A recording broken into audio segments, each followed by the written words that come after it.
Is that in order for the best to get better, the best always has to ask themselves questions like, what am I doing with what I already have? How much am I maximizing potential with the things in my hands right now? And this isn't just about business. This is just life. I sit there and think, yesterday was Valentine's Day, right? Tried to think I did the right thing, flowers, chocolates, a few things like that. Give them to my wife. I'm like, I know she's going to be happy. Gave it to my wife. I said, baby girl, here you go. My wife, Cindy, I married way up, like a lot of you men in here. Way up, way above my pay grade, right?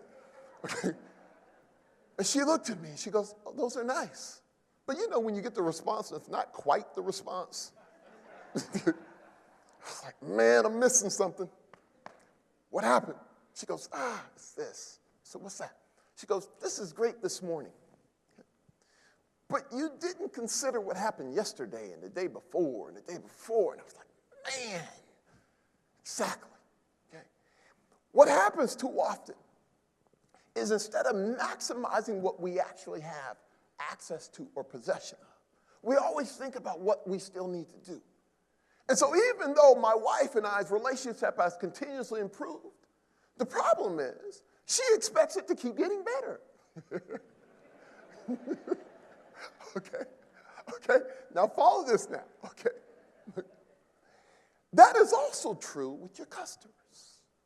We're living in a new reality, and the way I like to define this reality is this way, that last year's expectations, okay, if you meet them again, you are now simply mediocre. It was amazing that before it used to be, as long as we exceed expectation, or at least meet expectation, our customers should be happy. Times have changed. No, I've gotten used to you meeting my expectations, so now I'm expecting you to exceed them. And if you don't exceed them, I have a problem. So when you think about the customers you have right now, outside of just, hey, what am I doing with what I got? But as you look at even your customers, and we have incredibly successful people in here. So understand, I am not downplaying any of the results you are currently getting. But I am saying that if you think about all the customers you have right now, can you picture them as simply acorns instead of full-grown oak trees? It's a little thing, but it's a huge mindset shift. The minute you start looking at all your customers and the impact and the success 3M has already had, and all of you who are on the front line creating these sales, but can you picture what you've done so far as there's still tons left that we can do, and can we picture it as acorns with a whole bunch of oak trees still with the possibility of growing? Now, the reason this is so powerful, you start looking at current customers even differently.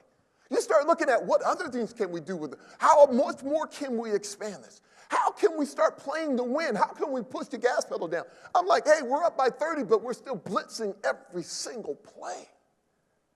This is when it gets really fun because now, and it's important to benchmark, don't get me wrong, it's important to make sure you're ahead of your competition. But when it comes to potential, you must understand that's a different standard. You are not basing what we're doing just on numbers. We're basing what we're doing based on what potential do we believe we have. Can you imagine that being the scoreboard? Now, here's the reason why this mindset, and I talk about this, this only works when I'm talking to peak performers. And that's the groups I spend most of my time talking. This mindset I'm talking about, because not everybody can get this. Because for some people, good enough is good enough, and I get that. But too many people allow being good to get in the way of being great. And so that's what we want to avoid. So what is potential? Potential simply is this defined. Potential is everything that I can be but have not yet become.